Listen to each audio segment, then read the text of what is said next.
ask God for help. Because even if you do all the things, the right things for you to pass the bar, you may not pass the bar if Di nga the correct. God Yes. will not allow you to do that.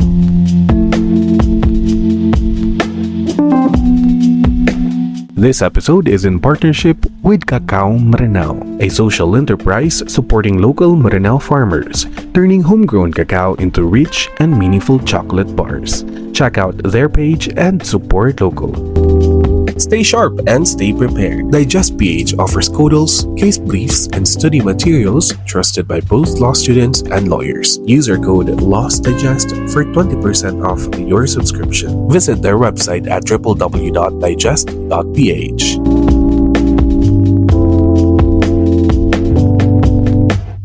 I am attorney Harun, and with me is... Attorney Hanan, And welcome back to... The Lost Podcast. It's Monday again, and you know what that means. Another episode and another inspiring law journey. Everyone, we hope you are all doing all right. We are excited to have you with us for this episode as we dive into the world of Law, life, and everything in between.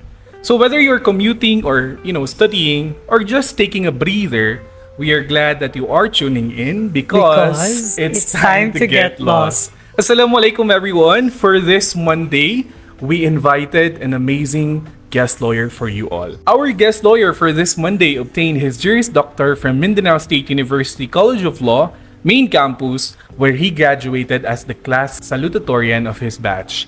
And he passed the 2009 bar exams. Everyone, here with us is Prosecutor Ibrahim M. Mimbalawag. Please say hi to our listeners, attorney po. Assalamualaikum to all the listeners. I hope you have a good day. Walaikum salam. Thank you din, attorney, for joining here with us sa TLP po, for accepting our invitation. Attorney Hanan? Sir, I will start with my first question. My favorite question. Sir, ano po yung pre-law program nyo? My pre-law program was Bachelor of Arts in Political Science. Political Science. Was it in Mindanao State University as well? Yes, in Mindanao State University, main campus. Okay, so bakit po yung BS Political Science yung napili nyong program when you chose to pursue your undergraduate? When I was about to enter undergraduate course in college, I had already a dream to take up law.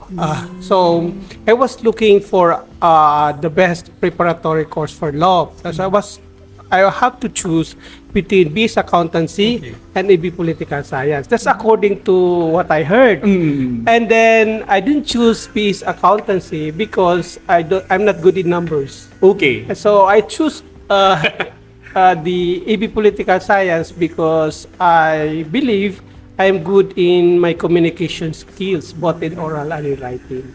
And do you think you made the right choice naman na yung oral or your communication skills made a difference dun sa program niya na BS Political Science? Yes, definitely.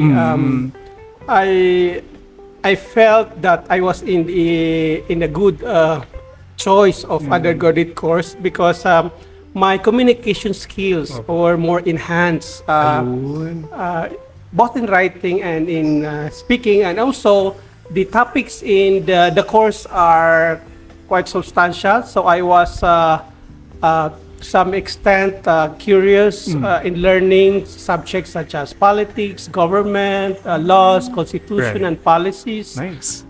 Governments, and so forth. So it was really a good and good choice. And the fact that I graduated with honors, Ayun, mashallah. I was really attuned with the course. Amazing. Parang the fact that you graduated, ano ba to, sir? Cum laude? Cum laude. Ayun, during your undergraduate, it's a sign na you enjoyed the program. Yes, diba? exactly.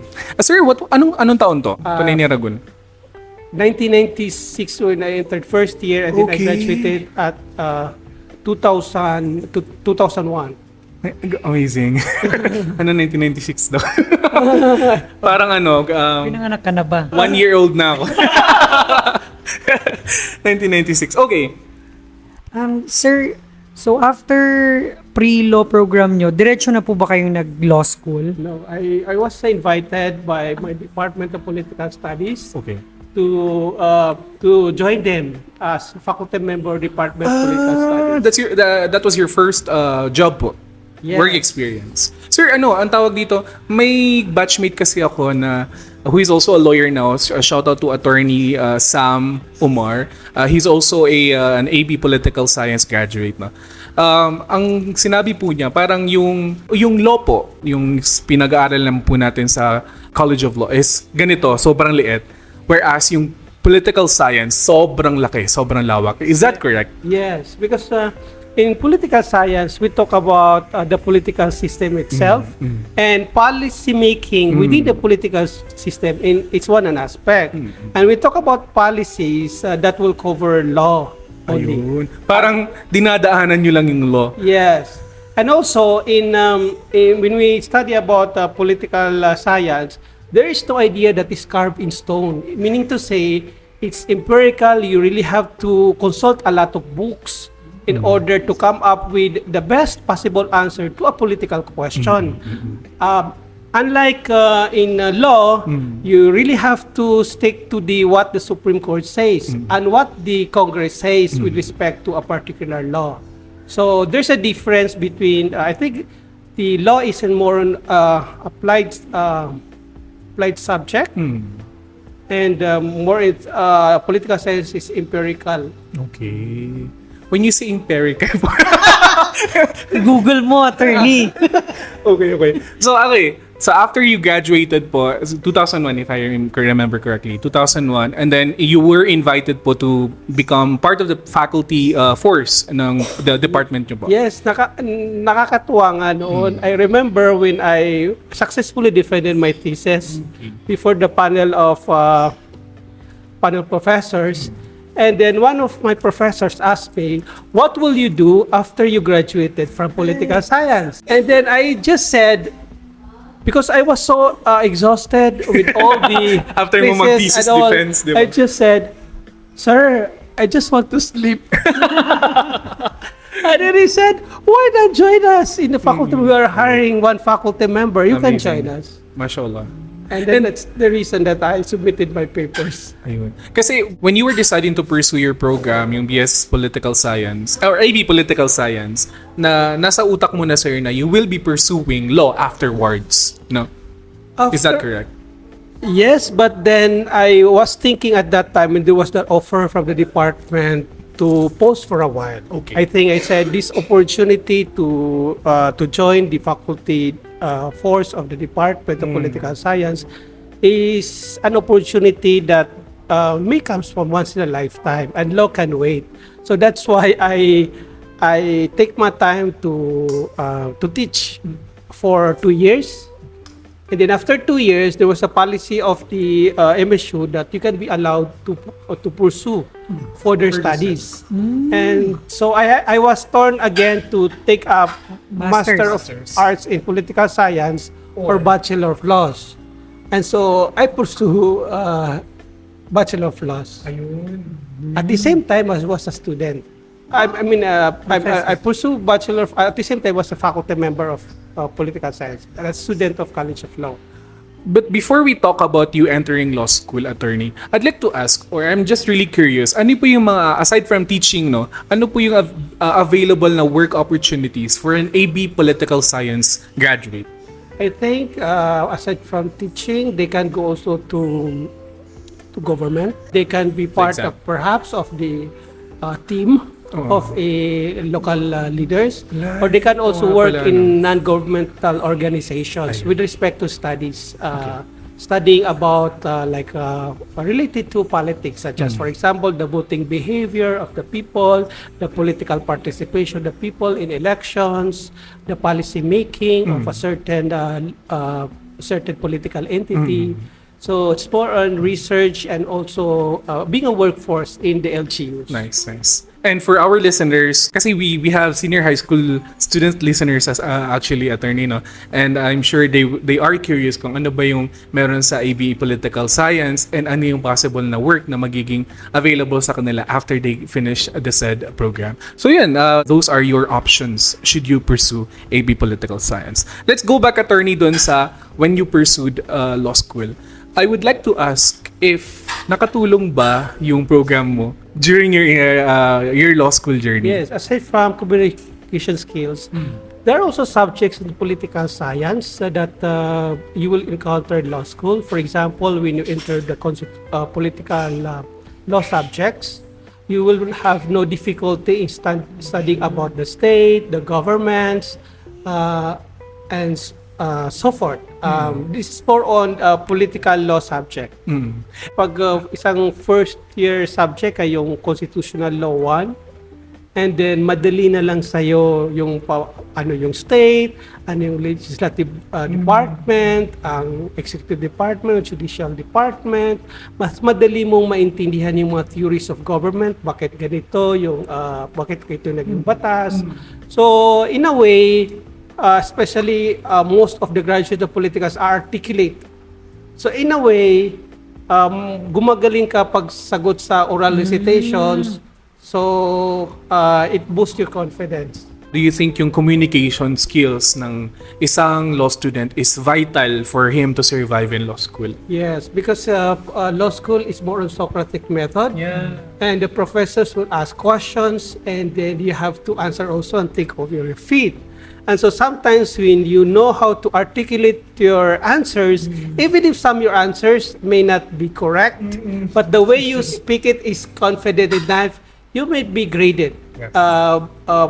I think by the teacher for the confidence of articulating answers. And you're also teaching at the moment in MSU Law, main Yes. campus, di ba? I was a faculty member of political science. At the same time, I was also a student of the College of Law. Okay, so you were a student of College of Law, tapos po, ano yung mga challenges, sir, being a part-time law student? What were the challenges that you faced along the way? First is time management. Yes, very. Because I have to teach from 7 o'clock in the morning up to 11:30 in the morning. Sometimes I will end up at 1 p.m. So I have to consume half of my time for a day to perform my functions as a instructor. And after that, I have to study my lessons for oral recitation in the afternoon in the MSU College of Law. So first is time management, and I learned how to have a quality time in studying. For those listeners na sasabihin ninyo na ang hirap naman talaga na mag-aral kapag kunti lang yung oras mo.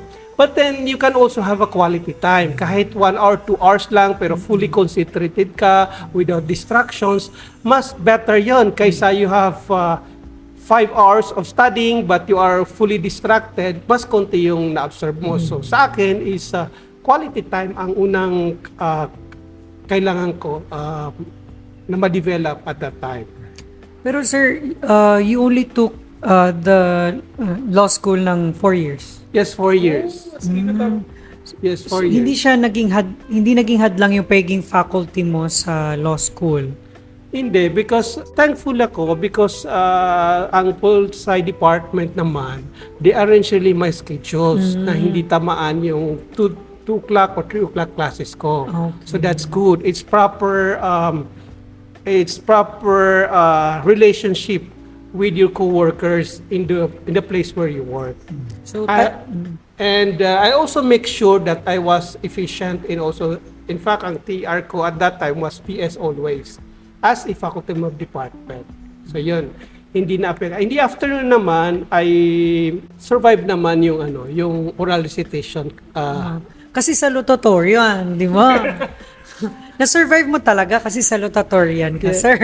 And do you think yung study habits mo or kasi di ba you said you were a cum laude nung nasa undergrad ka, and I'm for sure nag-study ka talaga, inayos mo yung pag-aaral mo during your undergrad. Do you think na may carry over nga sa mga gilabag ka your study habits when you were in law school? Yes, and additional din na nakatulong sa akin na sa law school mayroon akong study group. Okay po.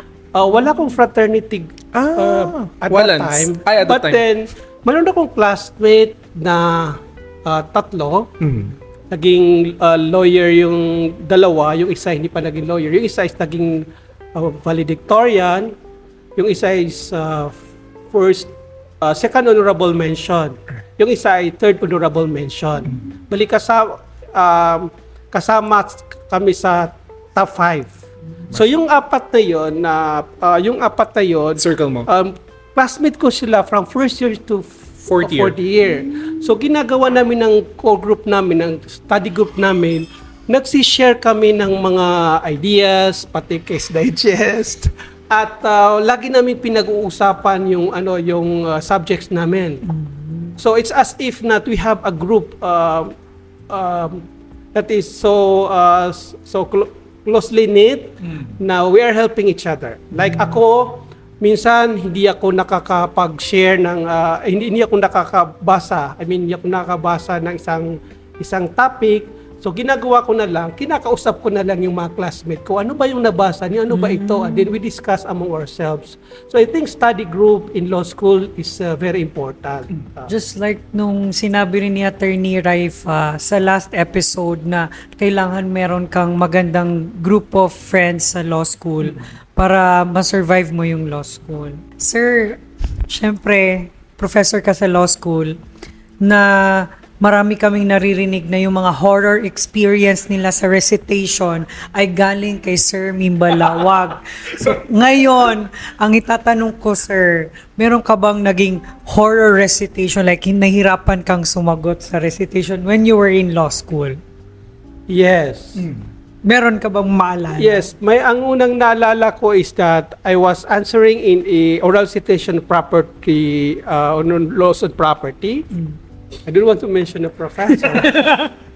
And then after when I answered the question, I was so articulate as if I am so fast in speaking. And then after I finished answering, he just asked me, "Is your answer based on common sense?" Because definitely my answer is based on common sense. I just said, "Sir, my answer is based on law and equity." So I was obviously bluffing at that time, but then the professor noticed it. He just said that after you have answered in a very long sentences, and then your answers as if he said that it has no substance. But that's why he asked me, "Is your answer based on common sense?" Pero as a law professor po, no, for our listeners, Attorney Mimbalawag was my professor in law school. So, but that was during pandemic. So, ngayon po kami parang second time pa lang na nagkita face-to-face during this recording. Ayun lang, shinare ko lang. Going back, Attorney, no, being a law professor po, nagigets mo talaga kung sino yung mga nagbabluff during recitations. Yes, nagigets ko yung nagbabluff. And usually kapag nagbabluff ang isang estudyante, nagtatanong ako sa kanya ng objective questions. So like halimbawa, sa follow-up question, what are the elements or how do you define? So that's the way of really ascertaining, because you cannot bluff in an objective question. Right. So that's the way I would like to give chance to the students to really answer properly. As a law professor, sir, ano po yung mga sa tingin mo ay nakikita mo sa mga current law students na meron tayo ngayon and you think they can work on it and improve on it para makasurvive sa law school? Ang napapansin ko lang kasi ngayon sa mga law students, Yes. iba kasi noong time namin kasi you have to write in the test paper in the bar exam. Now it's computerized. Yes. Ang problem is napapansin ko sa kanila, wala silang mga, I don't know if wala silang mga books. They just rely on their laptop. Yeah, tablets. Yan ang tablets. And I think it will still be advantageous if they have their own books. Kasi sabi ko, what if lang? After 3 years to 4 years, nasira yung tablet mo. And then, what is your fallback in terms of reading materials that you have marked?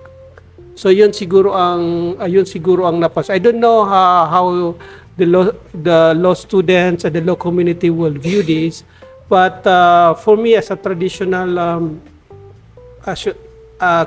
professor in viewing how to read the materials, I was still more on inclined to advise students to get their law books. Sa teaching nyo po sa law school, ina-apply nyo pa rin yung Socratic method. Bakit po for you, effective yung recitation approach na pagtuturo sa law school? Kasi yung mga kapag magle-lecture ka, yung mga estudyante, posibleng matulog lang o posibleng hindi sila magbabasa. Magiging tinatawag sila spoon feeding. So, one thing na kailangan ng Socratic method to really compel the students to study their lessons. Kasi kapag tatawagin ka naman, talagang kakabahan ka at mag-aaral ka. Kumpara sa halimbawa, papasok ka sa isang classroom at mag-lecture lang yung professor. So that's one, to compel students to really read the reading materials. And second also, to develop the law students how really to articulate in the midst of pressure. Because once you become a lawyer someday and you are asked to speak not only in court but also in certain situation by which you are asked to advise on certain legal matters, and there is a pressure existing in that environment, especially if those persons are interested in a particular legal problems. And as a lawyer, when you say something that is not really correct or appropriate enough based on law and jurisprudence, it may tend to affect all the people listening to it. They may, for example, quarrel as a result of wrong advice. So it's more of developing a person to think on their feet in the midst of pressures. And in law school, the professor will really put you into test. And sometimes I ask a question that I think the student does not read or does not have a full grasp of it, so that I can test how a student can answer a question when, to my knowledge, he doesn't know the answer. And then parang nakikinig ako sa classroom. Back in law school lang ang approach natin ngayon. Buti na lang talaga hindi ko siya naging professor. Kasi takot ako sa recitation. Parang napaka-stricto ko daw. So, sabi ng Speaking of stricto, sir, parang naririnig ko rin parang marami kayong nababagsak na mga students. Pag po ba nakakabagsak kayo ng estudyante, ilang beses po ba to iniisip or minsan nagigilty rin po ba kayo? And if not or if yes, bakit po? Mabuti yan na, tinanong mo din. Halimbawa, mayroon ako estudyante na nabagsak ko dati. Buti na lang pumasa ako kay sir. Naging lawyer. Actually, sa akin, ang tinitingnan ko is, kung pumasa siya sa written exam, ipapasa ko. Pero mahirap kasi yung written exam ko. Minsan, sir, sinasadya mo ba to? Sinasadya ko na napakahirap yung written exam ko. But it's fair enough kasi within the bounds of the covered subjects. But it must be very difficult for students to answer. Pumasa siya sa midterm or final exam, ipapasa ko. Second, kung hindi naman siya pumasa sa written exams, dapat pumasa siya sa oral exams. Kasi every meeting naman is an oral exam. So kapag na-total ko yon at pumasa naman siya, kahit hindi siya pumasa in writing, ay papasa ko.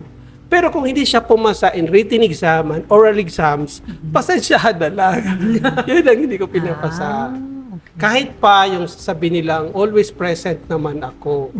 Pero of course, even you are always present, you really have to try your best mentally to pass. Present. Diba? Parang physically present ka lang pero mentally lumalayo ka, pamikiran ka tapos hindi ka rin makasagot during recitation or hindi ka nga makasagot sa written exams. Yes, totoo yan.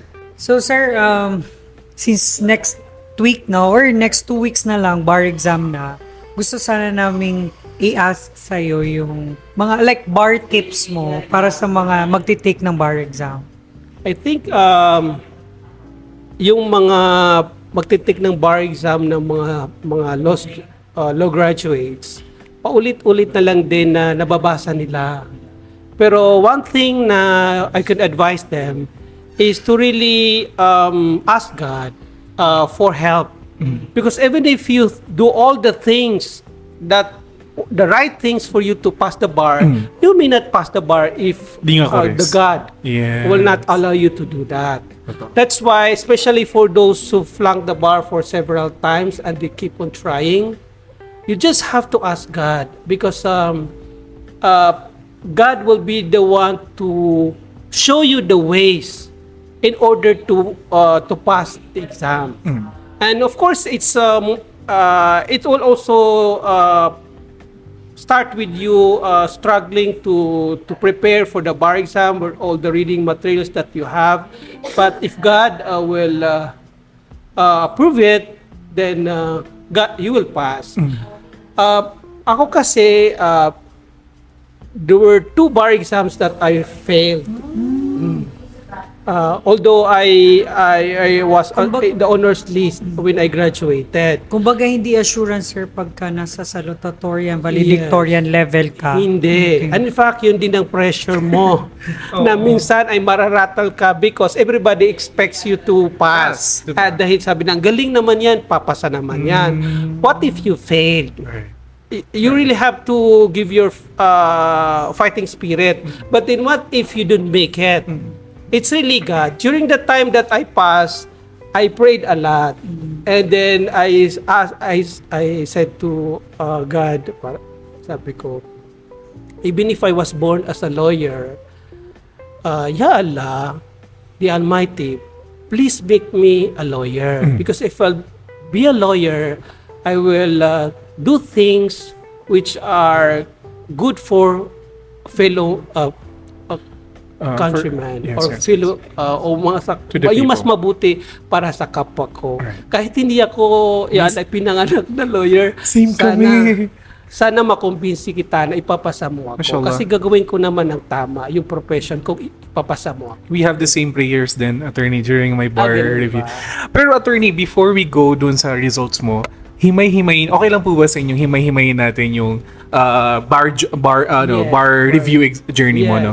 Kailan po kayo nag-graduate? Anong taon po? 2007. 7. So when you finished your Juris Doctor program or LLB at that time, no, Bachelor's of Law, 2007, nag-take ka na po ba ng bar exam in the year, Yes. in the same year? Diretso, 2007. Anong month po kayo gumraduate? That was on, I think, April 2007, and I took the bar exam on September 2007. Okay. 4 months lang. Yes. And please tell us, how did you prepare for that? One thing that I was wrong during the first take of the bar was at that time kasi was the environment. Kasi unlike ngayon, pag mag-review ka at that time sa Manila lang, kasi magtitake ka ng bar exam sa Manila lang. So I was really affected by the Metro Manila Change of environment. Yes. Yung climate, yung food, yung crowd. So those adjustment to the environment really affected me in my bar journey. And also, I think what I remember at that time was yung core group ko, the study group ko, they reviewed in another review center. And I thought I will be best in reviewing alone and meeting new friends during my bar journey, but it didn't work. Some of my classmates passed, but I didn't make it. But parang you try to go out of your comfort zone. Yes. And nag-focus ka lang sa nag-solo ka. Ganun, Yes. during your first take. So, if it's okay with you, can you walk us through dun sa day na nalaman niyo po na nalaman niyo po yung results nung first take niyo? How is it? I was in disbelief. I actually didn't check the internet and also didn't check the newspapers. I said na, basta ako. Kung feeling ko, nakasagot ako. Baka mali yung nag-check. Parang ganun. I was in disbelief. And then later on, when I heard that my very close friend who's a valedictorian passed it, and then I said, maybe my glass is only not that full, but it is half empty. I have to fill it so that I could pass. Then what went wrong po sa second attempt nyo ng bar? Sa take po was more on a reactionary review. Like yes, parang I was studying up to 3 o'clock in the night. And I was still alone at that time, as if I was thinking that this is my vengeance. I will pass it. So parang you were trying to prove something. Yes. And I think just correct me if I'm wrong, no? Parang yung fact na you were your class salutatorian tapos you failed on your first try, parang somehow naka-affect yun sa'yo. Yes, it affected me, and then it's as if that I don't want to face the people whom I know well, kasi parang nahiya ako sa kanila na sabi nilang dapat sana pumasa ka, and then that pressure really didn't help me in my bar journey. But then when I failed for the second time, that's when I honestly I prayed 5 times a day. And then that's when I asked God, I said, if you will not make me pass for the third try, please don't give me a sign that I will not take the bar exam the following year. But then God gives me a sign that I will pass for the third time. My third try. So bali sir, it is safe to say that your second take humbled you. Yes. Kasi yun yung sabi mo na ngayon nga yung pinaka-first advice mo sa mga magti-take ng bar next month is yung prayers. So parang ang naging lesson na nakuha nyo sa second take nyo was to really humble yourself and leave the rest to Allah subhanahu wa ta'ala to decide if you are destined to become a lawyer, no? Yes. Yung sabi nga ni Sir, you can do everything correctly. Lahat ng preparations mo tama, lahat ng sagot mo tama. But if it's not your time yet, hindi ka makakapasa. Yes. Sir, between the two bar exams, the first 2 bar exams na tinake nyo po, asan po yung masakit doon? I think the first. The first. Because I almost made it. Parang few points lang. Grabe. Few points lang. And then sabi ko, parang it's not even 1 point. Point something. Yes. Because at that time, in 2007 bar exam, the passing rate was 70%. Okay. And I guess 69 point something. Subhanallah. Also, it was... Parang andun ka na but not quite good enough para maging abogado at that time. Yes.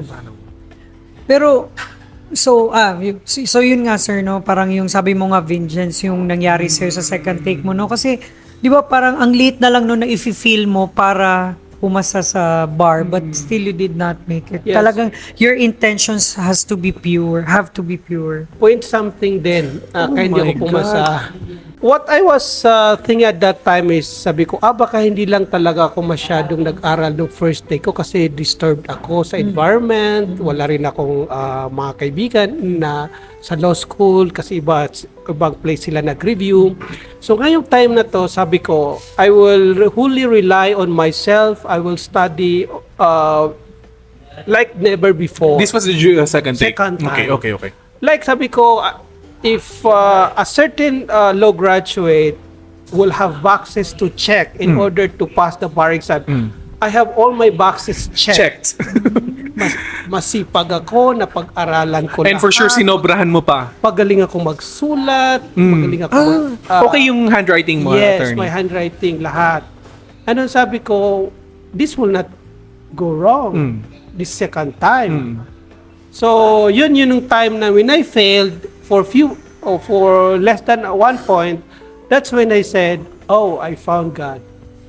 The only missing is God's approval for me to pass it. May isang check pala na hindi mo na-check, and that is... Yes, because before, I was thinking that God gives you what you deserve. And if you try your best, because you deserve it, God will give it to you, regardless of Your faith. you're praying or not. That's my belief. Yes, it's because God will look at your efforts in getting something. And if you give all your efforts, you'll make it. That's my belief before. To be fair sir, ilang taon kayo nung mga time na to? No. How old were you nung mga time na to? Mga at 28. Parang bata-bata pa. Parang ganun. Okay, you realize na you need to pray, no? And you need Allah to pass the bar. And ano po yung ginawa nyo nung third take nyo? What were the things that you did differently? nung time na yon, I only have a self-review. I don't go to Manila at that time. I was just teaching in the department. And then I only went to Manila a month before the bar exam in 2009. But when I was teaching in the MSU, I was also reviewing in the night, and I was not telling people that I was preparing for the bar. They just learn it when I took my leave of absence a month before the bar exam, and at that time, people are already in disbelief that I will make it because I didn't have a full review. Sabi nilang, baka bumagsak na naman yan. That's the time that I got challenged at that time. Parang as if I really have to prove my worth. And then what is important is that God give me a sign that I will pass it. I dream. I prayed that God will give me a sign. I dreamed that I was taking the bar, and whenever I see windows, these windows open. And I took it as a sign that God will open all the windows for me to answer properly the question so that I can be a lawyer. And also, during the 2000 bar exam, it's the Ramadan month. And so the fourth Sunday was, at that time, 4 Sundays, fourth Sunday was Eid al-Fitr. And during the whole month, I observed fasting. Even bar exam Yes, day. mini bar exams. Because I was thinking that I really have to rely to God. I was thinking na, what if I break my fast? Because I was not following God's commandment. Maybe I will fail.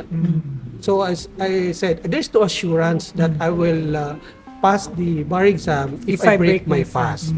So why not take the bar exams, not breaking my fast? And that's one of the miracles that I saw. I passed. Another testament to the power of Allah subhanahu wa ta'ala. Yes. And sir, walk us through paano mo nalaman yung results. Asan ka ba nun at that time? Marawi? No, I was in Cagayan de Oro Okay. at that time. Nung nalaman ko, pumunta ko sa Cagayan de Oro in a hotel because I was not sure of answering. I was planning to cry all night. Alone all night because you were trying to prepare yourself Yes. for not making it Yes, again. because for the 2 bar exams that I flunked, I didn't cry. Okay.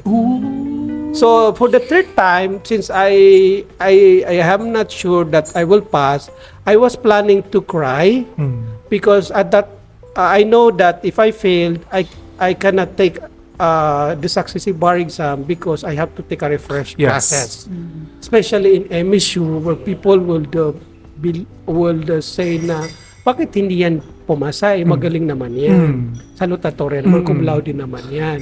So to cry my frustrations at that time, plano ko lang talaga umiyak. Pag malaman kong hindi na naman akong pumasa. The whole night, sasabihin kong pupunuin ko yung balde ng luha ko.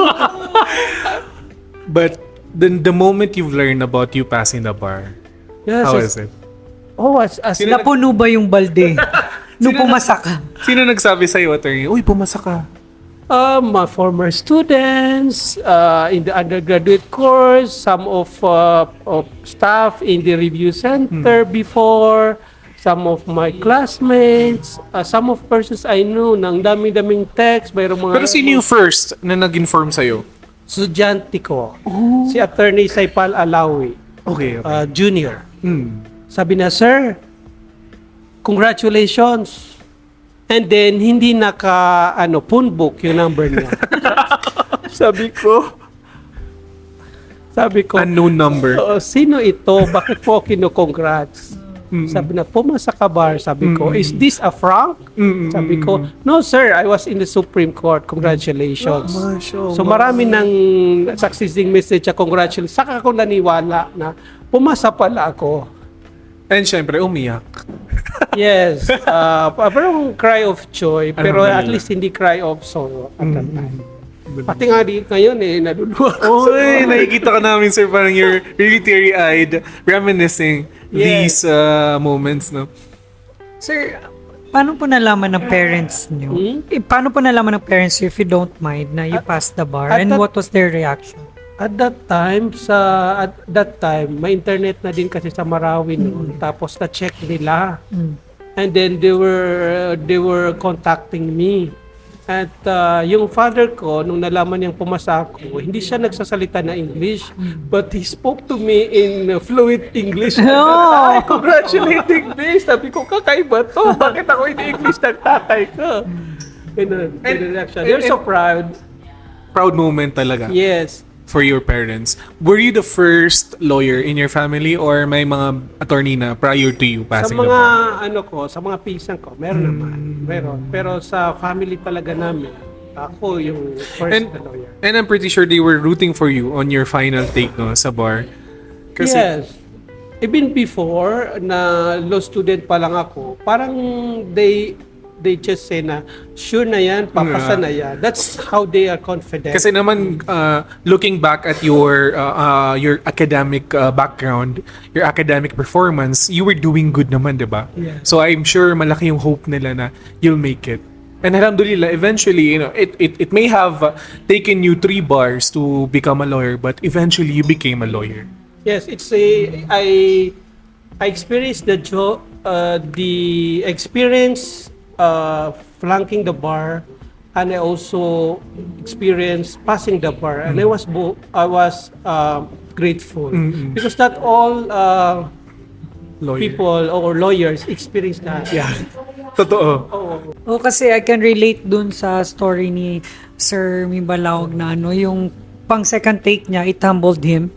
Kasi nung ako din nung sa second attempt ko ng bar na I was not able to attend kasi nag-positive ako sa COVID. Parang doon ko na-realize na di ko budis sambayang for the bar. Pero kan mapikira to really pray for the sake of Allah na parang just be grateful sa lahat ng bagay na binibigay niya sa'yo at hindi lang magdasal para sa isang pangarap lang. Ganon. Last question na lang po, sir. Parang ano po yung tips niyo sa mga new lawyers ngayon?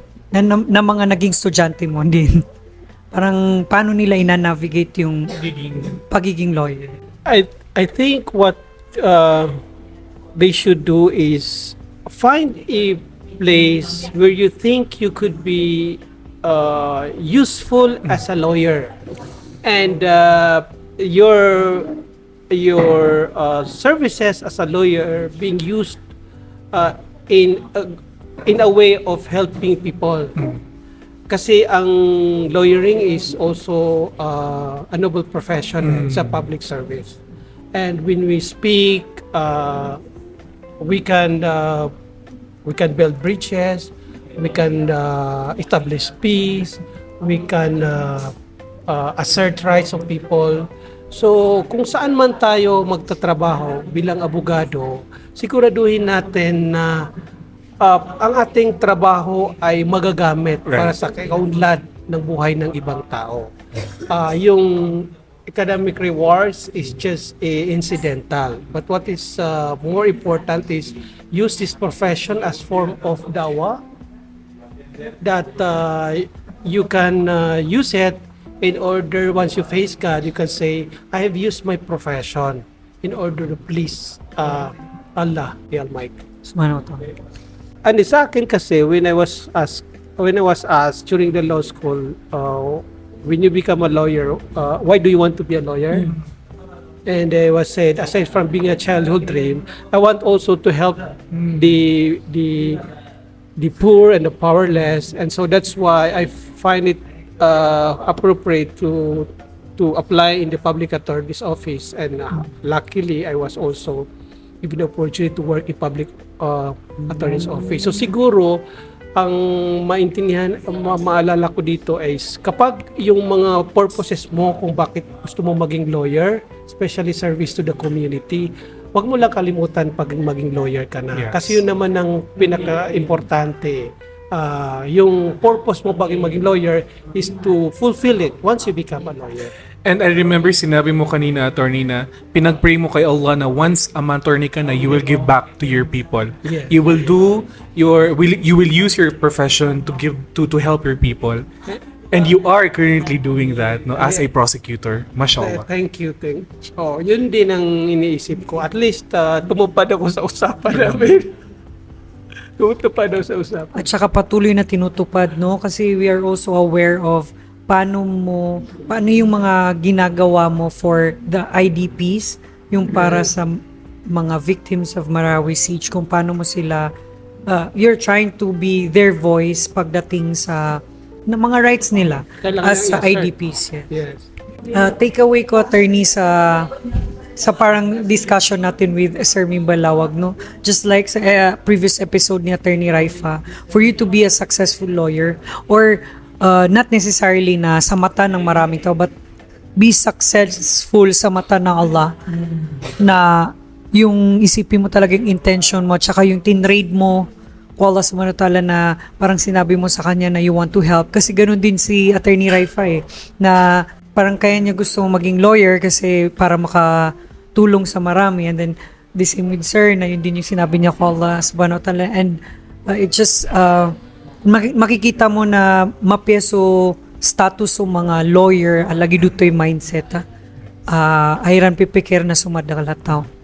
It's really the intention, no? If you want to become a good lawyer, you need to have that intention, that niya. Sir, do you have any last word for our listeners? Perhaps most of the listeners are all law students. Yes, and aspiring law And- students as well.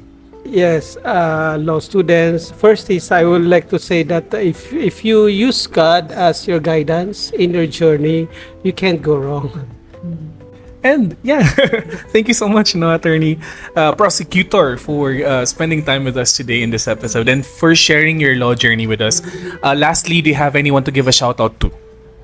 Like may special some or Yung mga anak mo.